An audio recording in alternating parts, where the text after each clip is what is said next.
playwright George Bernard Shaw, who first introduced the term human guinea pig in the early 20th century to make clear the vivisector's equation of human and animal subjects. Spurred by newspaper reports of physicians who injected hospital patients and orphans with the germs of infectious diseases, American anti-vivisectionists and their allies accused the medical profession of placing scientific goals before patient welfare. The controversy over human vivisection, conducted in the pages of popular magazines and in the committee rooms of the United States Senate, prompted leaders of the American medical profession to consider regulating human experimentation 30 years before the Nuremberg trials.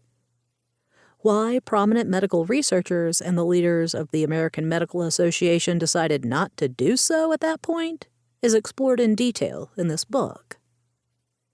Some listeners may find the references to vivisection puzzling. Vivisection literally means cutting into a live organism, animal or human. A surgical operation on a human patient, as surgeon William Williams Keene pointed out in 1914, is literally a human vivisection. In the late 19th century, however, the word vivisection was used to denote any experimental manipulation.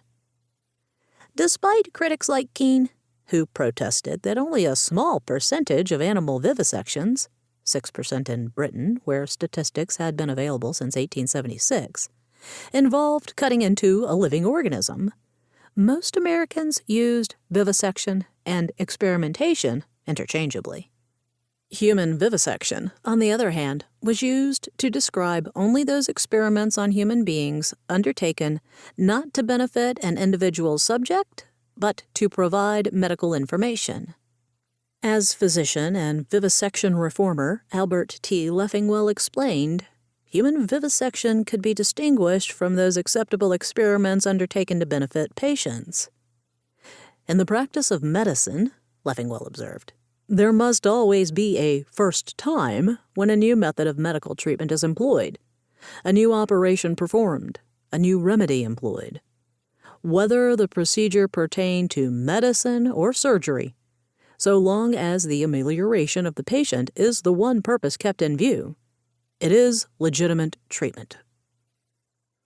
Use of the term human vivisection to refer to non-therapeutic experiments on human beings continued well into the 1930s. In the 1932 film based on H.G. Wells's novel, The Island of Dr. Moreau, American audiences heard the actor Richard Arlen express outrage at the human vivisections conducted in the House of Pain.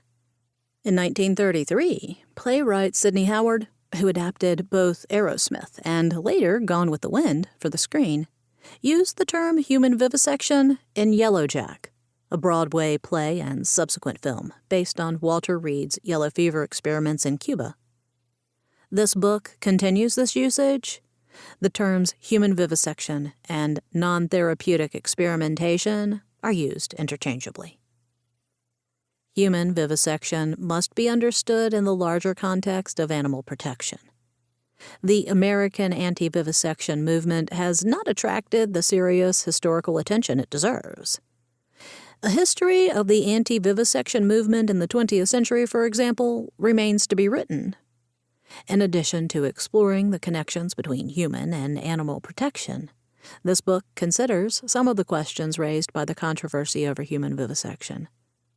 Did American physicians routinely perform non-therapeutic experiments on their patients? Who served as the subjects of these experiments, and what risks did they encounter? Did physicians obtain permission for experimentation from patients or their families? What were the limits on human experimentation in this period, and how were they enforced?